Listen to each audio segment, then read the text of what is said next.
The late afternoon sun cast long shadows across the hallways of IIT Kharagpur as students rushed out of Professor Rajiv Mehta's advanced engineering class. The professor remained seated at his desk, reviewing notes from the day's presentations. He looked up when he noticed one student still lingering in the back row. "Sundar, I'd like to speak with you in my office," Professor Mehta called out, his voice echoing in the nearly empty classroom. Sundar Pichai, a thin young man with serious eyes, nodded silently. He gathered his carefully organized notes and followed the professor down the corridor. His mind raced with possibilities about what the professor wanted to discuss. Perhaps it was about his recent project or the upcoming examinations. Professor Mehta's office was small but impressive, with books lining every wall and certificates framing his academic achievements. He motioned for Sundar to take a seat across from his desk. "Your technical knowledge is strong," the professor began, adjusting his glasses. "But I watched you struggle through your presentation today." Sundar shifted uncomfortably in his chair. He knew public speaking wasn't his strength. Despite knowing the material better than most, his voice had trembled slightly when addressing the class. "I've been teaching for 20 years, Professor Mehta continued, leaning forward. "I've seen all types of students come and go. The ones who succeed in the tech world have something special, a spark, a presence. They command attention when they walk into a room." Sundar's eyes dropped to his hands folded neatly in his lap. "You're too quiet, too reserved," the professor said bluntly. "Engineering brilliance isn't enough in today's world. You need to be a leader, someone who can inspire others. I don't see that in you." The weight of these words pressed down on Sundar's shoulders. The professor wasn't just commenting on a single presentation. He was making a judgment about Sundar's entire future.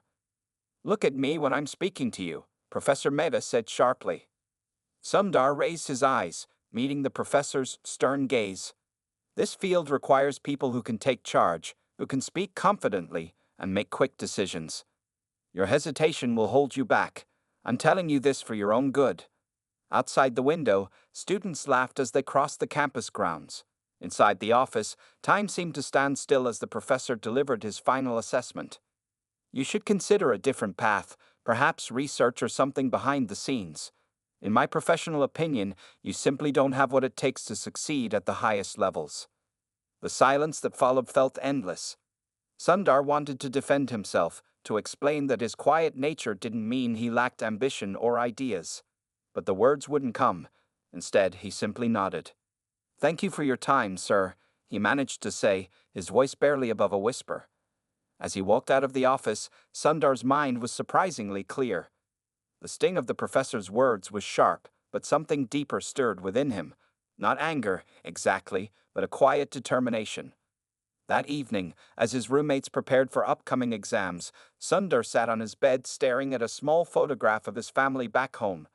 They had sacrificed so much for his education. In that moment, he made a decision that would shape everything that followed. He wouldn't change who he was fundamentally, but he would prove Professor Mehta wrong. The next morning, Sundar woke earlier than usual.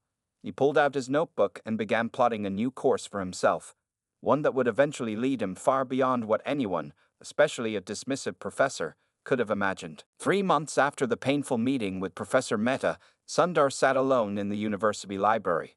The clock on the wall showed 11:30 p.m., but he had no plans to leave anytime soon. Around him, other students had gradually packed up and departed, but Sundar remained focused on his applications. "You're still here?" asked the library assistant, an older woman who had grown used to seeing Sundar in the late hours. "Just finishing something important," Sundar replied with a small smile. What the assistant didn't know was that Sundar was working on his 5th draft of a scholarship application to Stanford University. The professor's words had not broken him. Instead, they had lit a fire. If he couldn't succeed in India according to Professor Mehta's standards, perhaps America would offer different opportunities. Each night after classes, Sundar worked on improving his English, practicing presentations in empty classrooms and researching graduate programs abroad. His roommate Vikram was the only one who knew how hard he was working. "You're obsessed," Vikram told him one evening after finding Sundar rehearsing a speech in front of their small bathroom mirror. "Not obsessed," Sundar corrected, "just determined." When the letter from Stanford arrived 6 weeks later, Sundar opened it with trembling hands. The scholarship committee had recognized his exceptional academic record and potential. They were offering him a place in their materials science program with partial funding. It wasn't a full scholarship, but it was enough to make his dream possible.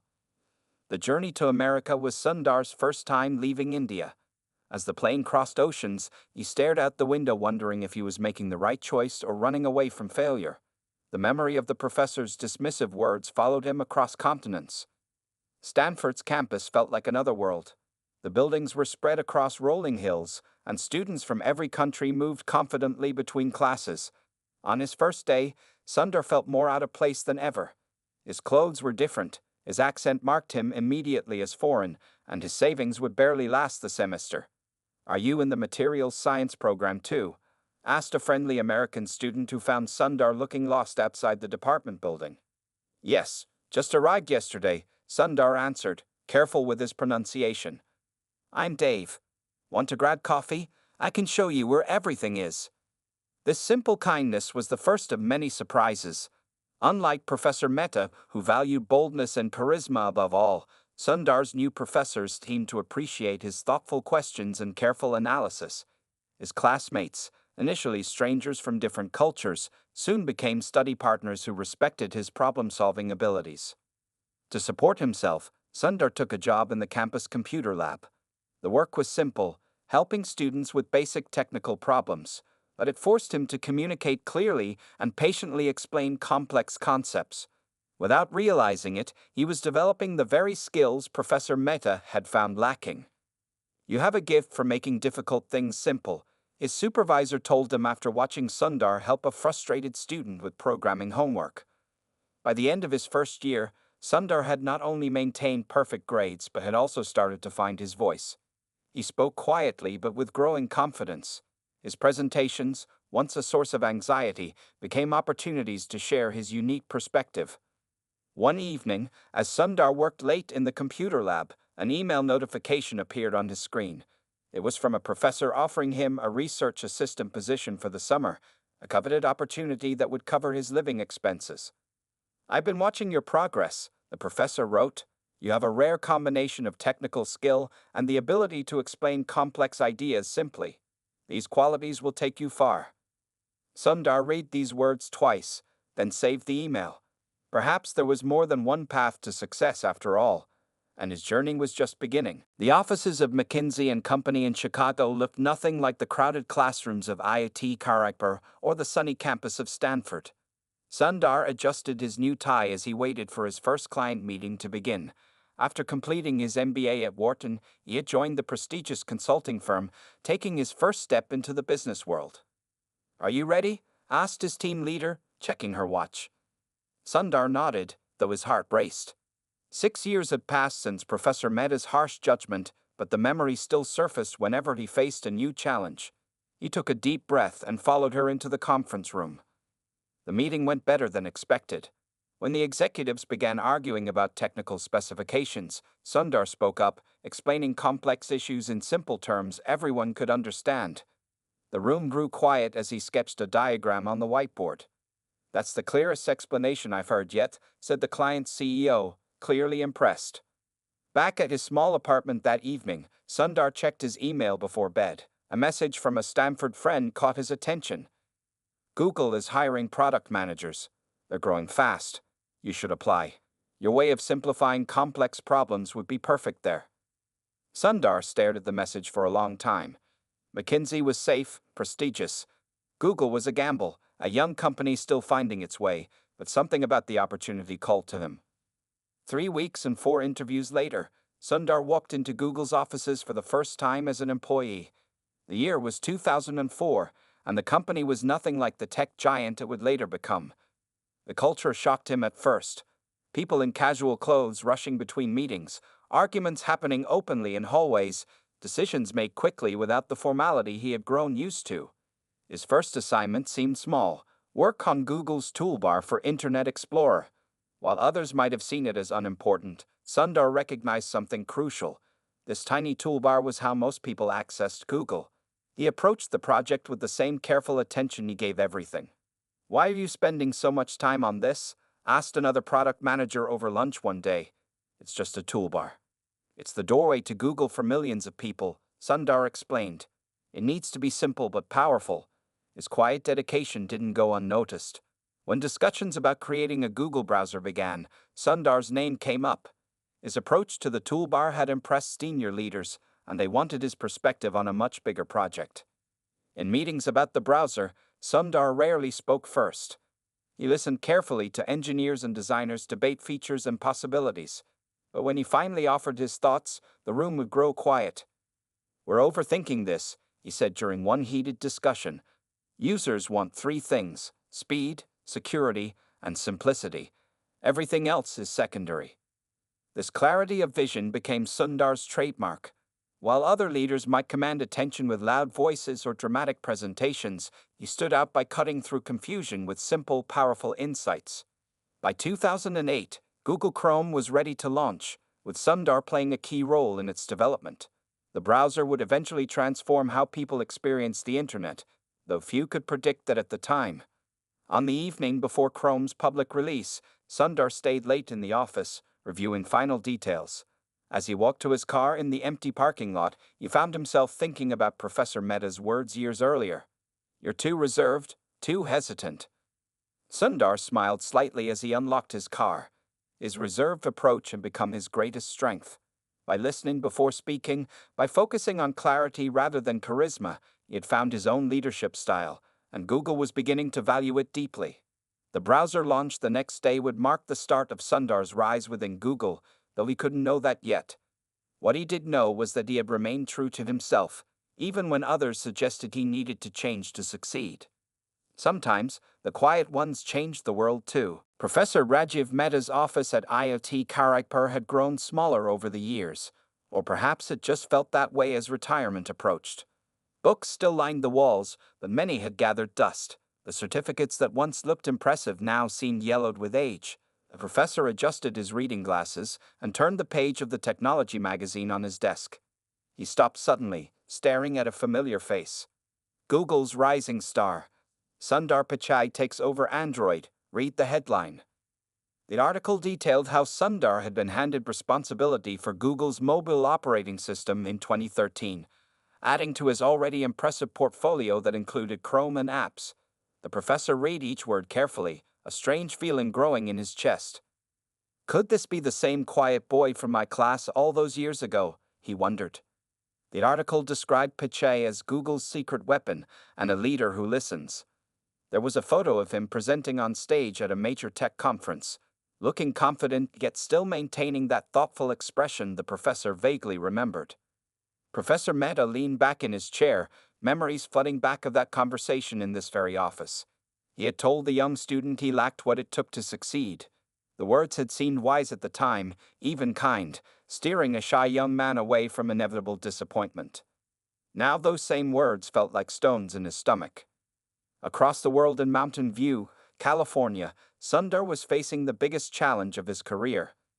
The Android team was massive, with hundreds of engineers working on the world's most widely used mobile operating system. Taking leadership of such a complex system would test anyone's abilities.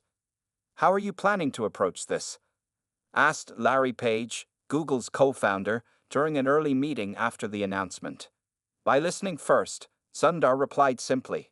In his first weeks leading Android, Sundar spent more time in one-on-one meetings than giving directions.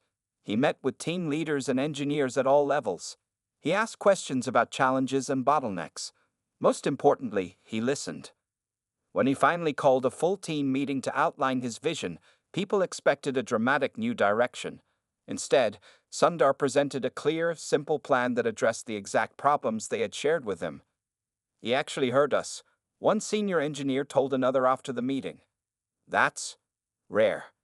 Under Sundar's leadership, Android began to move with more purpose and less internal conflict. His approach wasn't to dominate conversations or force his ideas on others. Instead, he created an environment where the best ideas could emerge and be recognized, regardless of who suggested them. Back in India, Professor Mehta continued following news of Sundar's rise.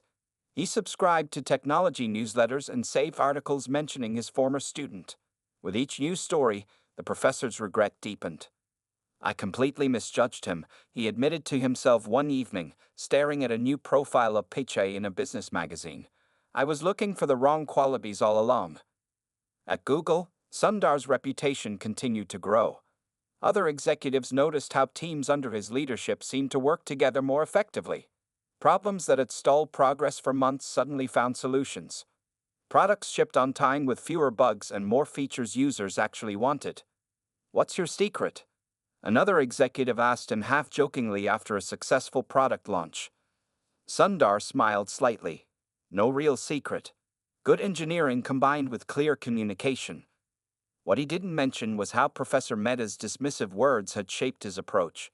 The memory had pushed him to find his own leadership style, one based not on dominating rooms or making the loudest arguments, but on understanding problems deeply and bringing clarity to complex situations. By late 2014, rumors began circulating that Sundar was being groomed for an even larger role within Google. His quiet effectiveness had caught the attention of the board and founders. The boy once told he lacked leadership qualities was now being considered for one of the most important leadership positions in the technology world. And back in his increasingly dusty office, Professor Mehta was beginning to compose a letter he wasn't sure he would ever send. Professor Mehta's morning routine had barely changed in 30 years. He woke at 5:30 a.m., made himself tea, and read the newspaper before heading to campus. But on August 10, 2015, the headline made him spill his tea across the kitchen table. Sundar Pichai named CEO of Google.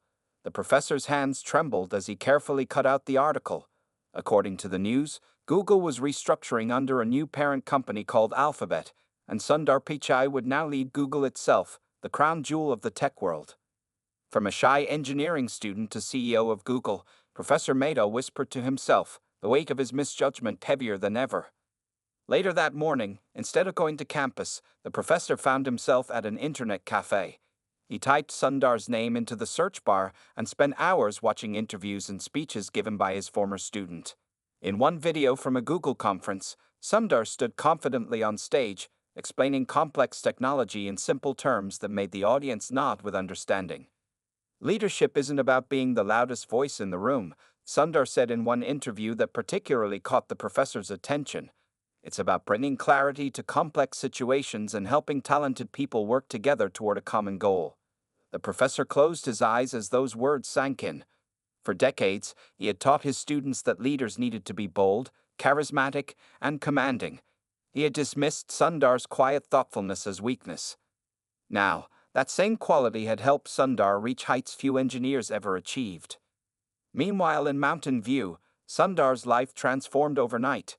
News crews camped outside Google headquarters hoping for comments. His phone filled with congratulatory messages from around the world. Former classmates from IIT and Stanford reached out, along with business leaders and politicians from India. But the announcement that truly moved him came from within Google itself. Employees had created a special page where they shared stories about working with him. What struck Sundar most was how many mentioned his listening skills, his calm presence during crisis, and his ability to make complex decisions seem obvious after he explained them. "You showed me that I could lead without changing who I am," wrote one engineering manager.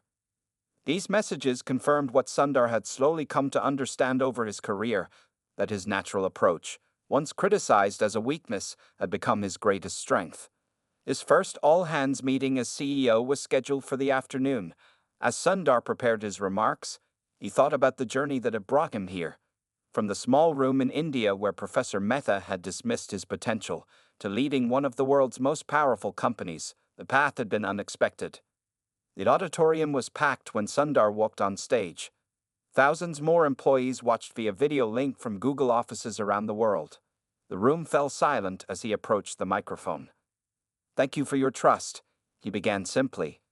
"I stand here not because I have all the answers, but because I've learned the importance of asking the right questions." As Sundar outlined his vision for Google's future, employees noted how he spoke without slides or notes. His message was clear, thoughtful, and honest, acknowledging both the company's strengths and the challenges ahead. There was no theatrical performance, just authentic communication.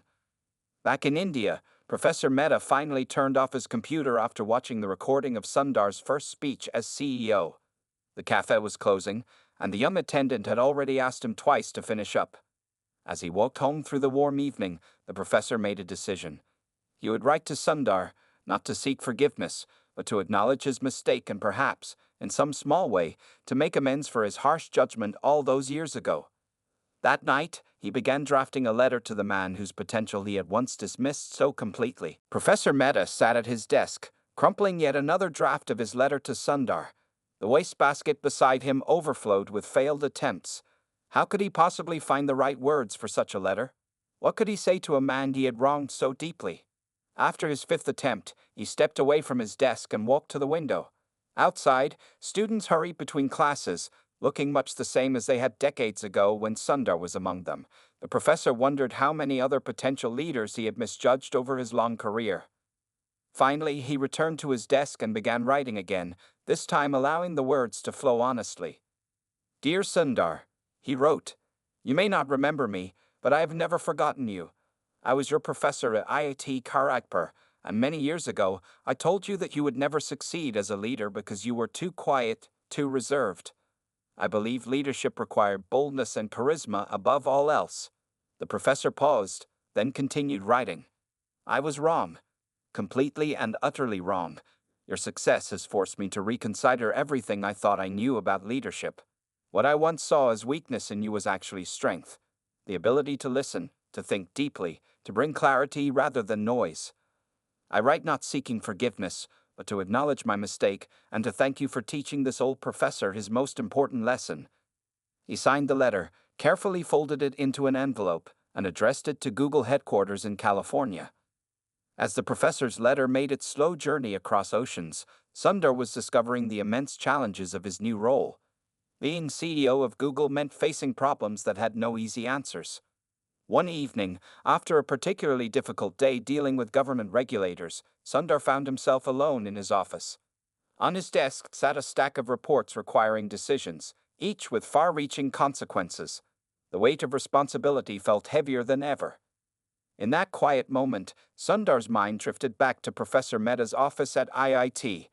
He could still picture the dismissive wave of the professor's hand, still hear the words that had once cut so deeply. But now, those memories brought a strange sense of peace rather than pain. That harsh judgment had forced Sundar to question himself deeply, to understand his own strengths and weaknesses more honestly than most people ever did. It had pushed him to develop his own approach to leadership rather than trying to imitate others. He picked up his phone and scrolled through photos from a recent team celebration. The faces looking back at him showed genuine respect and trust, not fear or mere obedience. Sundar had built teams where people felt valued for their ideas, not intimidated into silence. Perhaps I should thank him, Sundar thought, allowing himself a small smile. The next morning, Sundar's assistant brought in the Daily Mail, including a thin envelope with an Indian postmark. Sundar recognized the IIT Kharagpur logo in the corner immediately. He opened it carefully, unfolding the handwritten pages inside. As he read Professor Mehta's words, emotions Sundar had long buried rose to the surface. The professor's honest acknowledgement of his mistake felt like the closing of a circle. There was no need for forgiveness. The harsh words had, in their own way, helped shape Sundar's path. After reading the letter twice, Sundar placed it in his desk drawer. He would respond, but not immediately. Some things deserved careful thought. That afternoon, during a meeting about Google's future direction, a young engineer spoke up hesitantly with an idea that contradicted the prevailing view. Sundar noticed others beginning to dismiss her before she had finished speaking. "Let's hear her out," Sundar said quietly, and the room fell silent. Sometimes the quietest voices have the most important things to say. As the engineer continued, gaining confidence with each word, Sundar thought again of Professor Mehta's letter. Perhaps they had both learned the same valuable lesson, just in very different ways. The auditorium at IIT Kharagpur buzzed with excitement. Students had been lining up since dawn, eager to secure seats for the day's special event. Campus security guards struggled to maintain order as the crowd continued to grow. "Is it true he's really coming?" one first-year student asked his friend. "Absolutely. The CEO of Google himself," his friend replied. "Sundar Pichai is returning to his alma mater." Near the back entrance of the building, Professor Mehta waited nervously. Though officially retired for 2 years now, the university had specifically requested his presence today. He had received a brief, formal email from the administration, but nothing directly from Sundar himself. The professor wasn't even sure if Sundar had read his letter from months ago. Inside, Sundar was being escorted through the familiar hallways by the current university president. Though he had visited India many times since becoming CEO, this was his first return to the campus where his journey began. "We prepared a small exhibition of your time here," the president explained, showing Sundar a display case containing old photographs and documents. "Though I must admit, you weren't as famous then as you are now." Sundar smiled politely but felt a strange tension as they approached the auditorium. He had agreed to this visit months ago, but only recently learned that Professor Mehta would be attending. The knowledge had stirred up complicated feelings he thought he had resolved. The crowd roared as Sundar walked onto the stage. For over an hour, he spoke about technology, innovation, and the future of computing. Students listened with rapt attention as he explained how artificial intelligence would transform their world. But the moment that captured everyone's heart came during the question and answer session. A young woman stood up and asked, "What was the biggest obstacle you faced on your path to success?" Sundar paused, his eyes scanning the audience until they found Professor Mehta sitting in the third row. Their gazes locked for a brief moment. "Sometimes, the people who doubt you end up being your greatest teachers," Sundar said carefully. "When I was a student here, not everyone believed in my potential. One professor even told me directly that I would never succeed as a leader." A murmur ran through the crowd. On stage, Sundar continued, "At the time, those words hurt deeply, but they also forced me to look honestly at myself and develop my own leadership style. If everyone had just encouraged me, I might have tried to become someone I'm not. Instead, I had to find my authentic way forward." In his seat, Professor Mehta felt dozens of eyes turned toward him. Though Sundar hadn't mentioned him by name, many of the faculty knew the story. The professor kept his eyes fixed on the stage, accepting this public moment of truth.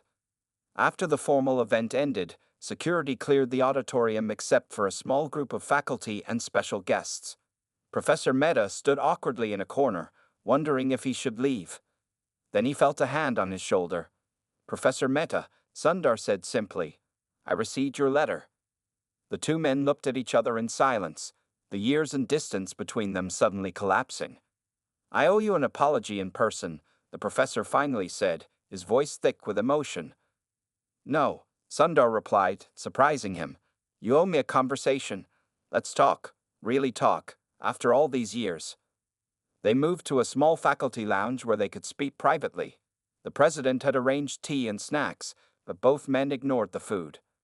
"Your letter was unexpected," Sundar began. "But I want you to know something. Those words you spoke to me, they became a kind of fuel. Each time I faced a challenge, each time I doubted myself, I remembered your prediction that I would fail." The professor winced, but Sundar continued. "Not to prove you wrong out of anger, but to prove to myself that limitations others place on us don't have to define us." "You succeeded beyond anything I could have imagined," Professor Mehta admitted. "And you had the courage to acknowledge your mistake," Sundar replied. "That takes a different kind of strength." As they continued talking, sharing perspectives from their very different journeys, both men realized something important. This conversation, impossible to imagine years ago, had become a gift to them both. 3 years after their reunion at IIT Kharagpur, Professor Mehta stood nervously at a podium in the university's main hall. Before him sat hundreds of students, parents, and faculty members gathered for a special announcement. At age 72, the professor had never imagined he would be at the center of such an event. "Today, I am honored to announce the creation of the Sundar Pichai Scholarship for Unconventional Leadership," he said, his voice stronger than expected. "This program will identify and support students who show great potential, but whose leadership qualities might be overlooked by traditional standards." In the front row, several university officials nodded approvingly. The scholarship had been years in the making, funded jointly by Professor Mehta's retirement savings and a generous matching grant from Sundar Pichai himself. "As educators, we'd often look for leaders who are loud, confident, and commanding," the professor continued. "But my greatest lesson came from misjudging a quiet student named Sundar Pichai, who went on to become one of the most influential technology leaders in the world." The crowd applauded as the professor explained how the scholarship would work. Unlike other programs that rewarded academic excellence alone, this one would specifically seek out students with unique approaches to problem solving, especially those who might be introverted or unconventional in their thinking. We will look for the listeners, the deep thinkers, the ones who lead through clarity rather than volume, he explained. Each year, 5 students will receive full funding and special mentorship designed to help them develop their authentic leadership style. After the ceremony, a young reporter approached Professor Mehta with a recorder in hand. "Professor, you've been quite open about your mistaken judgment of Sundar Pichai. Aren't you embarrassed to build your legacy around such a public mistake?" she asked. The professor smiled gently.